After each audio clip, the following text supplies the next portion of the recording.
Усім привітання! Мене звати Ульяна Гадарія. Я учениця 8 Д класу школи номер 20 города Борисова. Жадаю поведать вам уривок із твору «Янки Купала Пауліна». Щось не п'ється сьогодні. Ніяк серце, як трясеться, як будто я його з нечого перекушала. А может, и песня виновата? Да ведь, батюшки, я никак не могу сама с собой до ладу привести. А ну, на счастье, зачну другую.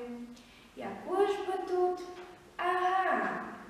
Да и чего ж ты, дуб зеленый, похиляешься? Да и чего ж ты, мой миленький, задумляешься? А все-таки не цікаво на серце. И чего я бедненькому не стає? Пить и есть, и дякувати Богу хватає. Часом так додаю грошей на сукенки. Чого здається тут хотіть? Ох, як ж маркотненько. Просто хоч збери манатки, да йдім трошки з хатки. Уже вечереє. Скоро не буде як жити, а треба сьогодні, конечно, кончить. Завтра покрови, у Михалішка кермаш.